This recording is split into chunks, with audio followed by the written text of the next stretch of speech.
మంచిది. మరి కూడి వచ్చిన మీ అందరికీ మన రక్షకుడు ప్రభు అయిన యేసుక్రీస్తు వారి అతి శ్రేష్టమైన పరిశుద్ధమైన నామములో అందరికీ వందనములు, శుభములు నేను తెలియజేయుచున్నాను. అమ్మ, ఇక్కడికి ఏ పని మీద వచ్చారు మీరు?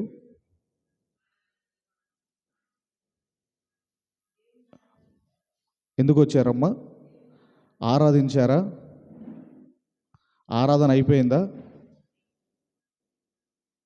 ఆరాధన అయిపోయింది కదా. ఇంతకుముందు పిల్లలు వచ్చి చేశారు కదా. ఇప్పుడు ఏం సమయం ఇది? ఇప్పుడు వాక్యం వినే సమయానికి బైబిల్ చదువుకోవటం, ఏదో రాసుకోవటం ఇంటి పోయినాక చేసుకోండి. ఇవన్నీ ఇది వాక్యం వినే సమయం గనక దేవుని వాక్యాన్నే వినండి. ఓకేనా? రైట్. నిన్నటి రోజున మరి యూత్ పిల్లలు కావచ్చు, మరి ఎంతోమంది బిడ్డలు దాని వెనకాల ప్రయాసపడ్డారు. వారందరినీ దేవుడు దీవించి రెట్టింపు దీవెనలకు పాత్రలుగా దేవుడు మలుచునుగాక. Amen, amen. మంచిది. మరి నిన్నటి రోజున మనం విన్న ప్రసంగం విన్నదంటే క్రిస్మస్ మెసేజెస్లో 11th మెసేజ్ అమ్మ నిన్నటి రోజున విన్నది. ఓకేనా? 11వ ప్రసంగం విన్నాం. ఇక ఈరోజు క్రిస్మస్ మెసేజెస్లో 12th మెసేజ్ మనం వినబోతున్నామో దానికి సబ్ టైటిల్గా ధనవంతుడైన యేసు దరిద్రుడుగా ఎందుకు వచ్చానో అన్నది చాలా జాగ్రత్తగా మనమందరం కూడా ఆలోచన చేయబోతున్నాము. మరలా చెబుతున్నాను, ధనవంతుడైన యేసు దరిద్రుడిగా ఎందుకు వచ్చానో అన్నది ఒక కొత్త కోణంలో ఈరోజు మనం అందరం కూడా వినబోతున్నాము. యేసుక్రీస్తు వారి జన్మ ఎక్కడ జరిగిందంటేనండి, ఆయన ఎక్కడ పుట్టాడు అంటే యెరూషలేములో బెత్లెహేము అనే గ్రామములో యేసుక్రీస్తు వారు జన్మించారు. మీరు వరల్డ్ మ్యాప్ ఒక్కసారి చూడండి. ఈ యెరూషలేము ప్రాంతము అన్నది ప్రపంచానికి మధ్యలో ఉండే ప్రాంతం అండి. ఇది ప్రపంచానికి మిడిల్ సెంటర్ పాయింట్లో ఉన్న ప్రాంతం అండి. అక్కడ యేసుక్రీస్తు వారి జన్మ జరిగింది. ఎందుకంటే ఆయన ఎలా వచ్చాడు అంటే వెలుగుగా వచ్చాడు. అందుకేనండి అనేకులను, ప్రపంచాన్ని ఆయన వెలిగించాలి అంటే ప్రపంచ సెంటర్ పాయింట్లో ఆయన జన్మించవలసిన పరిస్థితి వచ్చింది. అయితే మనం ఆలోచిస్తున్నాము, ధనవంతుడైన యేసు దరిద్రుడిగా ఎందుకు వచ్చాడు అన్నది మనం ఆలోచిస్తున్నాము. ఆ మాట మరొకసారి చదువుకొని ముందుకు వెళదాము. దయచేసి అపోస్తులైన పౌలు గారు కొరింథీయులకు రాసిన 2వ పత్రిక 8వ అధ్యాయము 9వ వచనాన్ని మనం అందరం కూడా చదువు. మీరు మన ప్రభువైన యేసుక్రీస్తు కృపను ఎరుగుదురు గదా. మీరు అంటే ఎవరండి ఇక్కడ? మీరు అంటే అపోస్తుడైన పౌలు గారు కొరంథీ సంఘానికి 2వ పత్రికను రాస్తూ అంటున్నాడు, కొరంథీయులారా, మీరు మన ప్రభువైన క్రీస్తు కృపను ఎరుగుదురు గదా. కృప అంటే గ్రేస్ అంటారు. గ్రేస్ అంటే ఏంటంటే అర్థం ఏంటంటే సహాయము. అప్పుడప్పుడు గ్రేస్ మార్క్స్ అంటారండి. గ్రేస్ మార్క్స్ అంటే 34 మార్కులు వచ్చాయి అనుకోండి, ఆ లెక్చరరు, ఆ ఇన్విజిలేటర్ కావచ్చు, ఆ పేపర్ కరెక్షన్ చేసేవాళ్ళు, అయ్యో ఒక్క మార్క్ వేస్తే వీడు పాస్ అయిపోతాడే అని వాళ్ళు ఏం చేస్తారంటే దయతలచి ఏం చేస్తారంటే ఒక్క మార్క్ ఇచ్చి సహాయం చేస్తారే, దాన్నే గ్రేస్ మార్క్స్ అంటారు. కాబట్టి కృప అన్న పదానికి అర్థం ఏంటంటే సహాయము. మరి ఆయన ఏ సహాయము చేశాడు? ఇక్కడ అంటున్నాడు, మీరు మన ప్రభువైన క్రీస్తు కృపను ఎరుగుదురు గదా. ప్రభువు ప్రపంచానికి చేసిన సహాయం ఏంటి? ఆయన ఏం సహాయం చేశాడు అంటే తర్వాత చెబుతున్నాడు, ఆయన ధనవంతుడయ్యుండి మీరు తన దారిద్ర్యము వలన ధనవంతులు కావాలనని మీ నిమిత్తము దరిద్రుడాయెను. ఆయన ధనవంతుడై ఉండి, ఆయన ధనవంతుడై ఉండి. ప్రపంచంలో ధనవంతులు ఉన్నారండి. టాప్ 10 ధనవంతులు మీకు కనబడతారు. ఒక బిల్ గేట్స్ కావచ్చు, అలాగే ఒక ముఖేష్ అంబానీ కావచ్చు, ఒక మార్క్ జూకర్బర్గ్ కావచ్చు, ఆ ఫేస్బుక్ CEO కావచ్చు, అలాగే ఒక ఎలాన్ మాస్క్ కావచ్చు. ఇలాంటి వాళ్ళు చెప్పుకుంటే ప్రపంచంలో ఎందరో ధనవంతులు, కోటీశ్వరులు ఈ భూమి మీద ఉన్నారు. ఎప్పుడు కూడా ధనాపేక్ష కొరకు మీరు ఎప్పుడు ప్రయాసపడకండి. ధనాన్ని అర్జించాలి, ధనాన్ని బాగా సంపాదించాలని అహర్నిశలు ధనము కోసం ప్రాకులాడకండి. ధనము కోసము మీరు ప్రయత్నాలు చేయకండి. ఎందుకంటే ఎంత ధనం మీరు సంపాదిస్తారో అంత నిద్రను మీరు కోల్పోతారు. మీ జీవితంలో నిద్రను కరువు చేసేదండి ధనం సంపాదన. నిద్ర పట్టదండి. మీకు ధనం ఎక్కువైతే మీకు నిద్ర పట్టదు. ఒకరోజు ఒక ధనవంతుడండి, చాలా కోటీశ్వరుడికి ధనవంతుడికి అసలు నిద్ర పట్టదు, గుర్తుంచుకోండి. అలా ప్యాలెస్లో నుంచి బయటికి చూశాడటండి.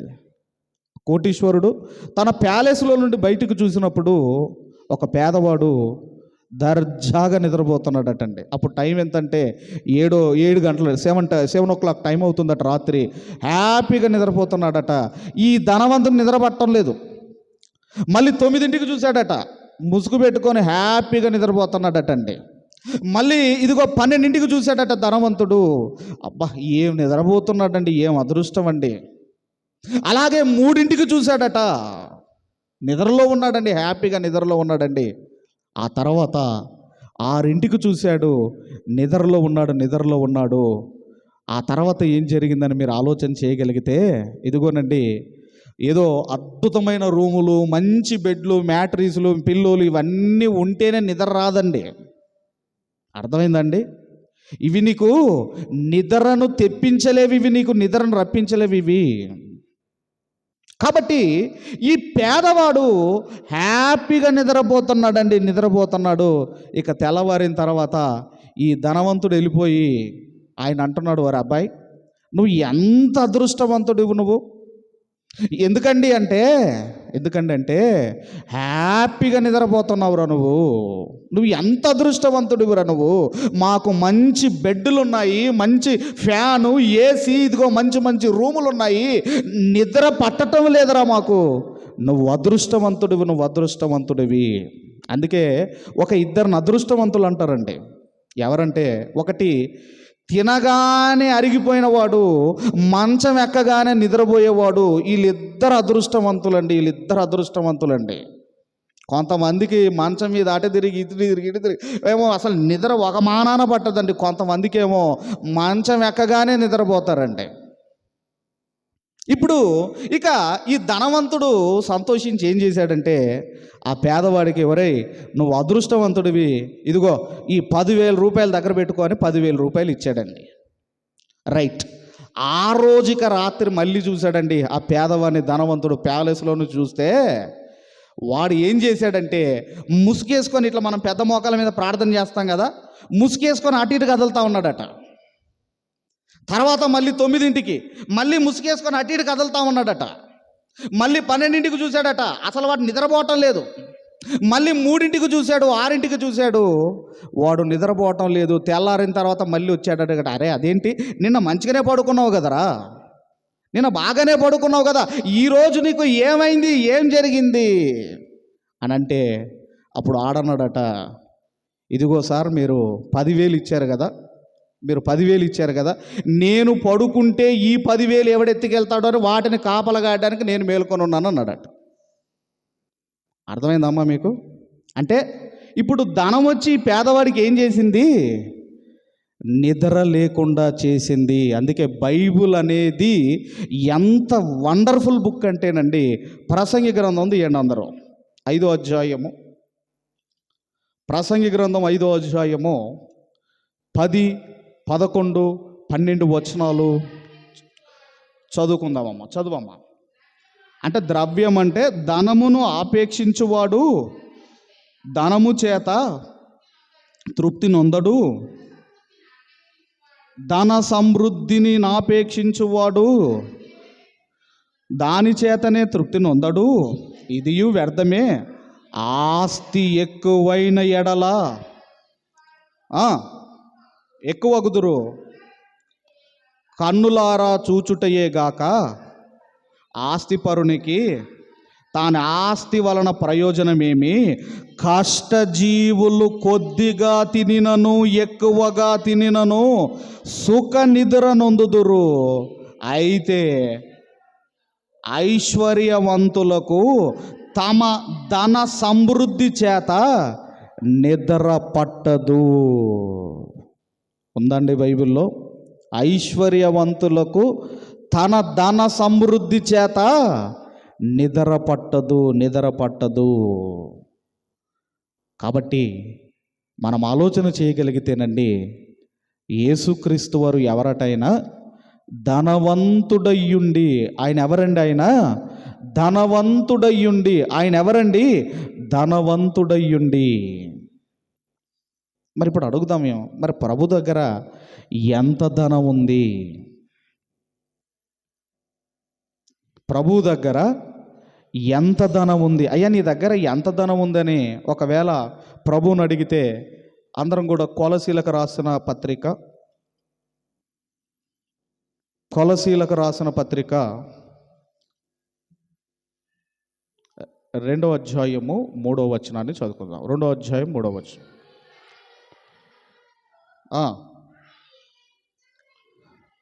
ఆయన యందే గుప్తములై ఉన్నవని, చాలమ్మా, బుద్ధి జ్ఞాన సర్వ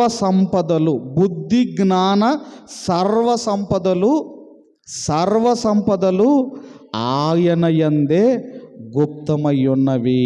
అందుకేనండి, ఈ ప్రపంచములో ఏది ఎక్కడ ఉన్నదో ప్రభువుకు తెలుసు.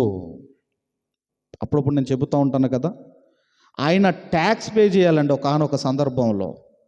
ఈ ట్యాక్స్ పే చేయడానికి అక్కడున్న అధికారులు అడుగుతారు, మీ బోధకుడు పన్ను కట్టడా అన్నప్పుడు అండి, అప్పుడు పేతురును పిలుస్తాడు. ఎంత కట్టాలన్నప్పుడు, మీ కరశకేలు నా కరశకేలు పన్ను కట్టాలండి అని చెప్పినప్పుడు, అయితే పేతురు గాలం తీసుకొని సముద్రంకి వెళ్ళిన తర్వాత ఒక చేప పడుతుంది. దాన్ని పట్టుకొని దాని పీకను కొయ్యమని చెప్పలేదండి. ఏమన్నాడు? దాని నోరు తెరువు, దాని నోటిలో ఒక షెకేలు ఉంటుంది, నీ కరశకేలు నా కరశకేలు, ఇదిగో ట్యాక్స్ పే చేయమని చెప్పాడు. ఆయనకి ఎలా తెలుసు?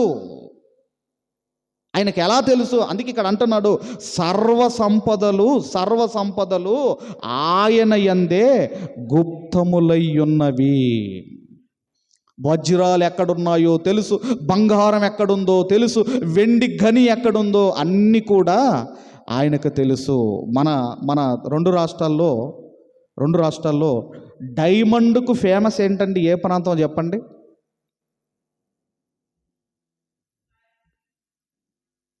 ఏ ప్రాంతం అంటే కర్నూలులో ఉన్న ఈ జొన్నగిరి అనేది ఉంటుంది కదండి, అందులో అదట డైమండ్కు ఫేమస్ అటండి. అది డైమండ్స్కి ఫేమస్ అటండి అది. ఆ తర్వాత ఇప్పుడు బంగారం అనుకోండి, బంగారానికి ఫేమస్ ఏంటంటే ఇదిగోనండి, Kolar gold mine, KGM, Kolar gold mine. కర్ణాటకలో స్వచ్ఛమైన ఓఫీరు బంగారము దొరుకుతుంది. KGF కాదండి, KGM. ఇవన్నీ కూడా ఏది ఎక్కడ ఉందో ప్రభువుకు తెలుసు. ఎలా తెలుసు అంటే, కలిగి ఉన్నది ఏదియు ఆయన లేకుండా కలుగలేదు. అన్నీ కలిగించిన వాడికి ఆయనకి తెలియకపోతే ఎవరికి తెలుసండి? అందుకే అదే కొలసి పత్రికలో మరొక మాట అన్నాడు. 1వ అధ్యాయము 16వ వచనాన్ని చదువుకుందాము. 1వ అధ్యాయం 16వ వచనం చదువము.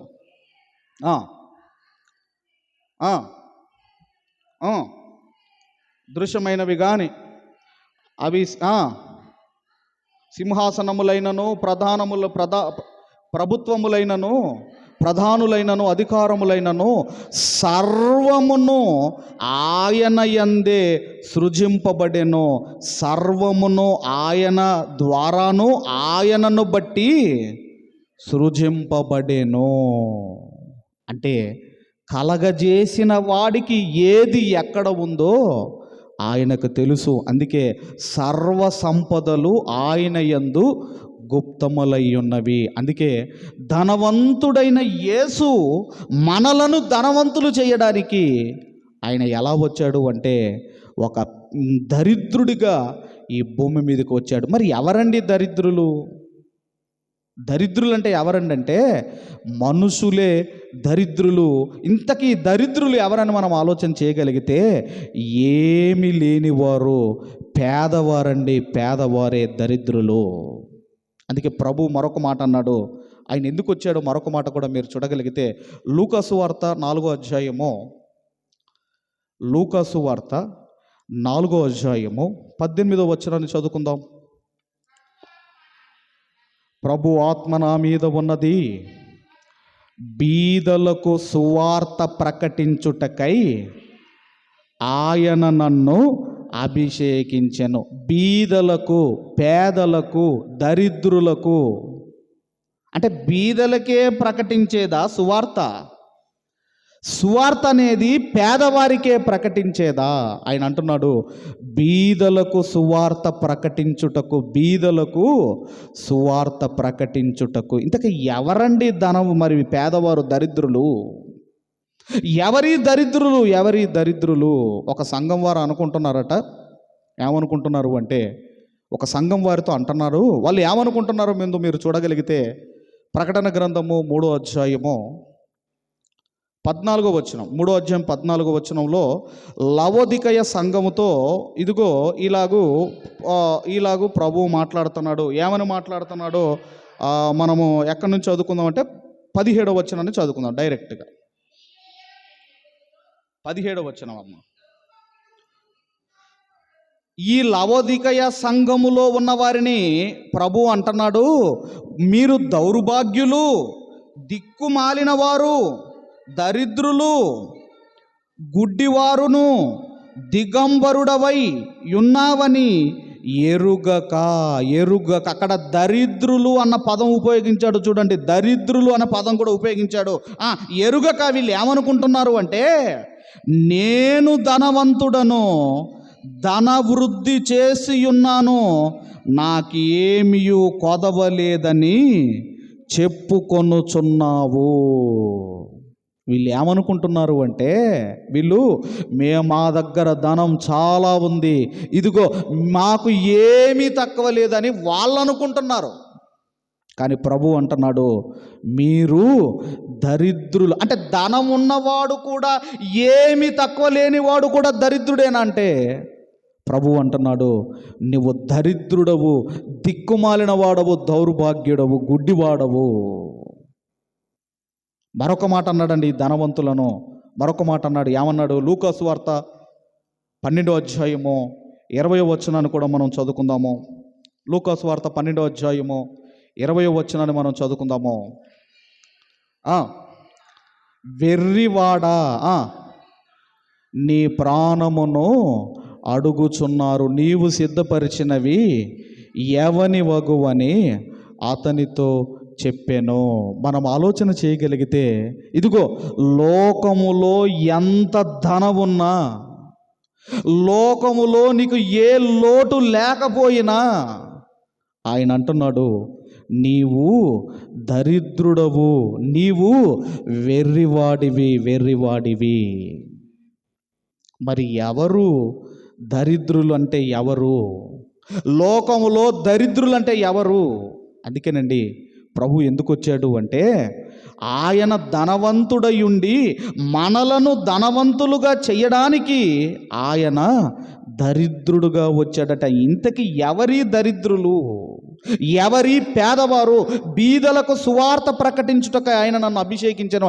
ఎవరి పేదవారు, ఎవరి దరిద్రులు, ఎవరి దిక్కుమాలిన వారు అంటే బైబిల్ చెబుతోంది. ఎవరో వీళ్ళు మీరు చూడగలిగితే ఎఫెసీయులకు రాసిన పత్రిక 2వ అధ్యాయము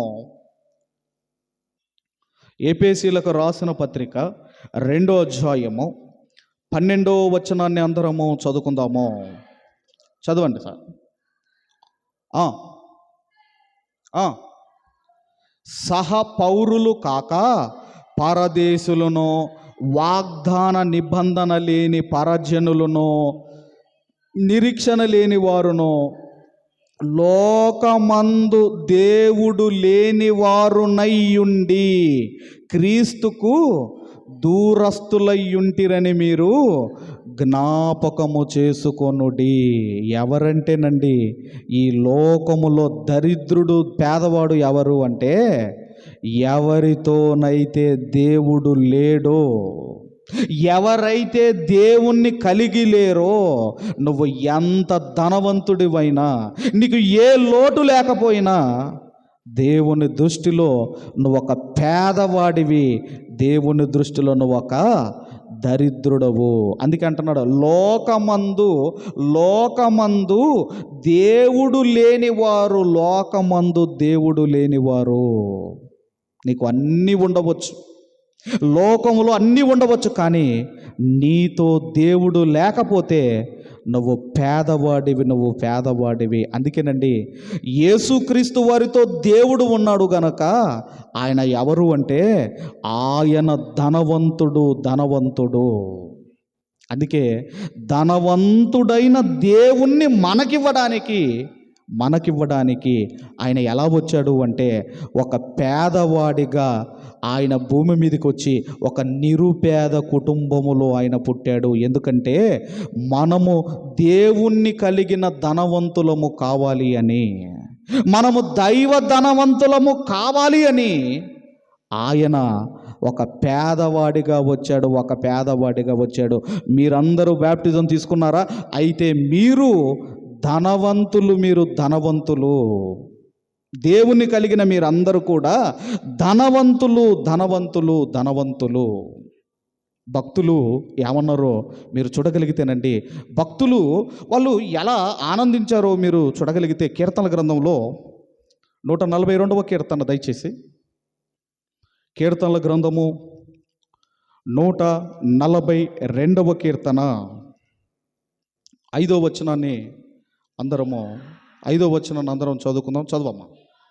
యెహోవా, నీకే నేను మొరపెట్టుచున్నాను, నా ఆశ్రయదుర్గము నీవే, సజీవులున్న భూమి మీద నా స్వాస్థ్యము నీవే అని నేను అనుకొంటిని. ఒక దావీదు గారు అంటున్నారు, దేవా, నా స్వాస్థ్యము, నా ఆస్తి నీవే.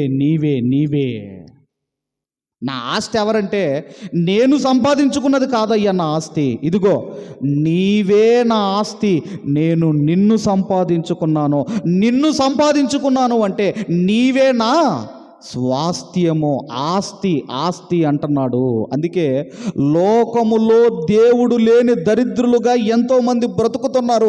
ఈ లోకములో దేవుణ్ణి కలిగి ఉండండి, దేవుని సంపాదించండి, క్రీస్తును సంపాదించండి. అందుకే ఒక భక్తుడు లోకములో నేను ఎవరిని సంపాదించుకున్నానని చెబుతున్నాడో, ఇక్కడ దావీదు గారు అంటున్నారు, నా స్వాస్థ్యము నీవే, నా ఆస్తి నీవే అంటున్నాడు. మరొక భక్తుడు ఏమంటున్నాడో మీరు చూడగలిగితే, ఫిలిప్పీలకు రాసిన పత్రిక, అపోస్తులైన పౌలు గారు ఫిలిప్పీలకు రాసిన పత్రిక 3వ అధ్యాయము 9వ వచనాన్ని మనం అందరం కూడా చదువుకుందాము. క్రీస్తును సంపాదించుకొని లోకములో పౌలు గారు దేన్ని సంపాదించుకున్నాడు అంటే, మేడలు, మిద్దెలు, బంగ్లాలు అవి కాదండి. ఆయన అంటున్నాడు, లోకములో నేను క్రీస్తును సంపాదించుకున్నాను. క్రీస్తును సంపాదించుకున్న అతను ఏం మాట్లాడుతున్నాడు? ధర్మశాస్త్ర మూలమునైనను, ఆ 11వ వచనంలో చివరి లైన్లో ఒకటున్నా చూడండి అమ్మ, చివరి లైన్లో, సమస్తము నష్టపరుచుకొని వాటిని పెంటతో సమానముగా ఎంచుకొనుచున్నాను. సమానముగా అంటే లోకములో ఉన్నదంతా ఒక పెంటలాగా ఆయన చూస్తుంటే లోకములో ఉన్నదంతా కూడా ఒక పంటలాగా చూసేవాళ్ళు కూడా లేకపోలేదు. అందుకే ఆయన అంటున్నాడు, నేను దేవుణ్ణి సంపాదించుకున్నాను. దావీదు గారు అంటున్నారు, నా స్వాస్థ్యము, నా ఆస్తి నీవే, నా ఆస్తి నీవే. మరొక కీర్తనకారుడు కూడా ఏమంటున్నాడో మీరు చూడగలిగితే 73వ కీర్తనల గ్రంథము 73వ కీర్తనల గ్రంథము 73వ కీర్తన 25వ వచనాన్ని మనం అందరం కూడా చదువుకుందాం. 73:5 ఆసాపు గారు అంటున్నారు, ఆకాశమందు నీవు తప్ప నాకెవరున్నారు, నీవు నాకు ఉండగా లోకములోనిది ఏదియో నాకు అక్కరలేదు. దేవా, నీవు నాకుంటే చాలయ్యా, ఈ లోకములో బంగారము వజ్ర వైడూర్యాలు ఇవేవి కూడా నాకు అక్కరలేదు. ఎందుకంటే ఒక దేవుణ్ణి కలిగినవాడు, ఒక దేవుడు తోడై ఉన్నవాడు, ఒక దేవుణ్ణి సంపాదించుకున్నవాడు మాటలు ఇలా ఉంటాయండి. అందుకే కొంతమంది ప్రేరేపించబడి ఏం చేస్తారంటే వాళ్ళ బంగారం వేస్తూ ఉంటారు, వాళ్ళు పట్టీలు వేస్తూ ఉంటారు చర్చిలో.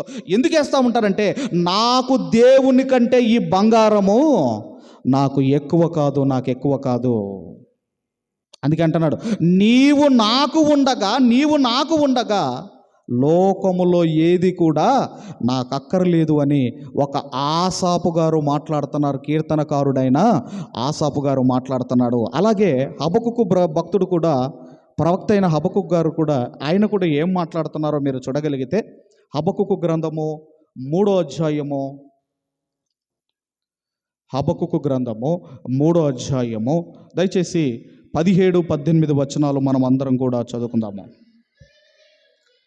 అంజూరపు చెట్లు పూయకుండినను, ద్రాక్ష చెట్లు ఫలింపకపోయినను, ఒలివ చెట్లు కాపు లేకయుండినను, చేనిలోని పైరు పంటకు రాకపోయినను, గొర్రెలు దొడ్డిలో లేకపోయినను, సాలలలో పశువులు లేకపోయినను, నేను యెహోవా యందు ఆనందించెదను, నా రక్షణకర్త అయిన దేవుని యందు నేను సంతోషించెదను.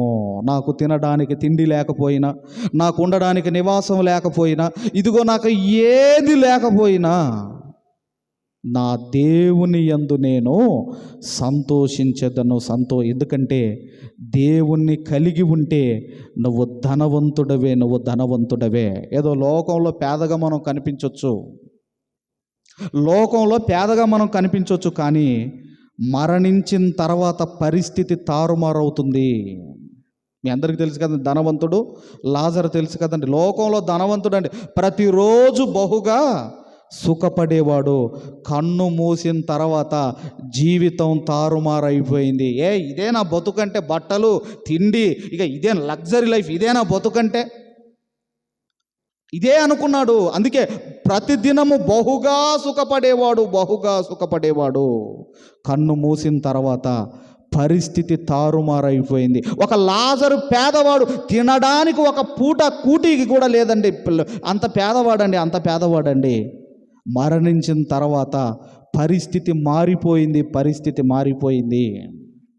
అందుకే అంటున్నాడు, ఏమి ఉన్నా, ఏమి లేకపోయినా, ఏది జరిగినా, ఏది ఉన్నా అన్న వస్త్రములు కలవారమై మనము సంతృప్తి మనము కలిగి ఉండాలి. అందుకే అంటున్నాడు, ఏమి ఉన్నా, అసలు ఫలించకపోయినా, పశువులు లేకపోయినా, ఏమి లేకపోయినా, నా దేవుణ్ణి బట్టి నేను సంతోషిస్తాను. మరొక కీర్తనకారుడు కూడా 33వ కీర్తన గ్రంథం 33వ అధ్యాయము 12వ వచనాన్ని చదువుకుందాం. 33:12 చదువురమ్మా. యెహోవా తమకు దేవుడు గాగల జనులు ధన్యులు, ఆయన తనకు స్వాస్థ్యముగా ఏర్పరచుకొను జనులు ధన్యులు. అంటే ఈ లోకములో దేవుణ్ణి నువ్వు సంపాదించావా, దేవుడు నీకు తోడుగా ఉన్నాడా, అయితే నువ్వు ధన్యుడవు, నువ్వు ఒక బ్లెస్డ్ పర్సన్ నువ్వు. నువ్వు దేవుడు నా ఆస్తి అని నువ్వు అనుకుంటున్నట్టుగానే దేవుడు కూడా ఏమనుకుంటాడంటే నా పిల్లలే నా ఆస్తి, నా జనులే నా ఆస్తి, నా జనులే నా ఆస్తి, నా జనులే నా ఆస్తి అని దేవుడు అనుకుంటాడు. అందుకే యెహోవా తమకు దేవుడు గాగల జనులు ధన్యులు, ఆయన తనకు స్వాస్థ్యముగా ఏర్పరచుకొను జనులు ధన్యులు ధన్యులు. అందుకే లోకములో దేవుణ్ణి సంపాదించుకోండి, ఇంకా ఏదో సంపాదించుకోవాలని కాదు. దేవుణ్ణి నువ్వు సంపాదించుకున్నావా, నువ్వు ధనవంతుడవే. నువ్వు ధనవంతుడే. ఏ పరిస్థితిలోనైనా మీరు బ్రతకగలరు, మీరు బ్రతకగలరు. దేవుడు లేరా, మీకు ఎంత ధనం ఉన్నా, మీకు ఏదున్నా మీరు పేదవారు, మీరు దరిద్రులు అంటున్నాడు. మరి నేను దేవుణ్ణి నేను సంపాదించుకున్నాను, దేవుణ్ణి నేను సంపాదించుకుంటే నాకు లాభమేంటి, నాకు లాభమేంటి?